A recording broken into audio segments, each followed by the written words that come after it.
কালীগঞ্জে target করে তৃণমূল কর্মী সমর্থকরা সিপিআইএম কর্মী সমর্থকদের বাড়িতে বোমাবাজি করেছিল। কালু শেখের বোমাতেই তামান্নার মৃত্যু হয়েছিল। আনোয়ার আগেই হুমকি হুঁশিয়ারি, শরীফুলকেও দেখা গেছে গ্রেফতার হওয়া সবকে বোমাবাজি করতে আগেও।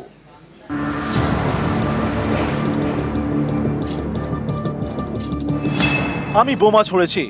সোমবার নদিয়ার কালীগঞ্জে বোমায় বালিকার মৃত্যু। সেই ঘটনায় পুলিশি জেরায় এমনই স্বীকারোক্তি ধৃত কালু শেখের।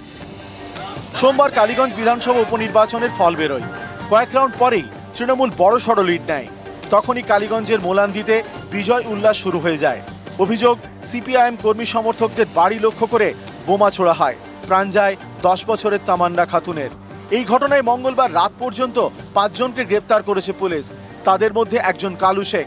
জানা গিয়েছে পুলিশি জেরায় কালু স্বীকার করেছে সে বোমা ছুঁড়েছিল। একটা ব্যাগে বোমা ছিল, তার সঙ্গে আরো অনেকে ছিল।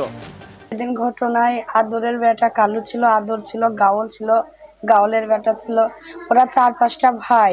ও দাঁড়িয়ে ছিল, ওর হাতে ঝোলা ছিল, সেই ঝোলা থেকে কালু ইটা ঝুড়িয়েছিল। গাওল বলছে মার, কিন্তু আমি আর বুঝতে পারছি না যে আমরা মেয়ে মানুষ, আমাদেরকে মারতে বলছে। ওই রকম আমাদের নিয়ে যে ওদের সঙ্গে আমাদের সূত্র আছে, ওদের সঙ্গে আমাদের ঝামেলা আছে, ওই জন্য আমরা পালিয়ে যাব, কিন্তু ওটা তো হয়েছে না। কালু শেখের কাকা আনোয়ার শেখ। সোমবারের ঘটনায় তাকেও গ্রেপ্তার করেছে পুলিশ। তার একটি মাতব্বরির ভিডিও ভাইরাল হয়েছে। সেখানে একেবারে দাগি অপরাধীর মতো হুমকি দিতে শোনা যাচ্ছে আনোয়ারকে। এখন 70 বছর বাড়ি আসতে পারবে না। পুলিশ দিয়েছি মানা করতে 10টা 5 গাড়ি পুলিশ দিয়েছি। আমি যাবো পুলিশকে বলে পুলিশ দিন এখন আসবে মানা করে দিতে চাই। এরকার পুলিশ হয় কৃষ্ণনগর থেকে জেরু ফোন করবে। সোমবারের ঘটনায় এই দুজনের নামেও পুলিশে অভিযোগ রয়েছে। এই দুজনের একটি ভিডিও ভাইরাল হয়েছে।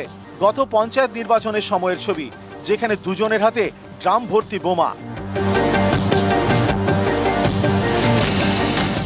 কালীগঞ্জে বালিকা খুনের ঘটনায় ইতিমধ্যে শরীফুলকে গ্রেপ্তার করেছে পুলিশ। নদিয়া থেকে সমীর রুদ্র, নিউজ 18 বাংলা।